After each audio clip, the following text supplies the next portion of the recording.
तुम्ही नोकरीसाठी पुण्यात येण्याचा विचार करताय, हा व्हिडिओ पाहून धक्का बसेल।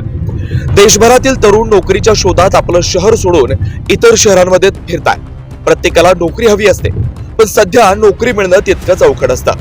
देशात बेरोजगारी किती प्रमाणात वाढली आहे याचं ताजं उदाहरण आता समोर आलंय। सोशल मीडियावर व्हायरल होत असलेल्या एका व्हिडिओत पुण्यामध्ये मुलाखतीसाठी आलेल्या तरुणांची मोठी गर्दी पाहायला मिळते।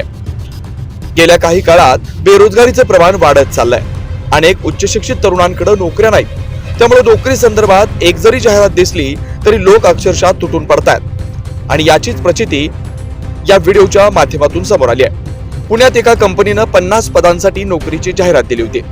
ही नोकरी मिळवण्यासाठी किती जणांनी गर्दी केली आहे? सोशल मीडियावर व्हायरल होत असलेला व्हिडिओ एका कंपनीचा आहे। ही घटना पुण्यात घडली आहे। UPS या कंपनीत 50 जागा रिक्त होत्या। यासाठी 4 ते 5 हजार लोक मुलाखतीसाठी आल्याचं दिसतंय।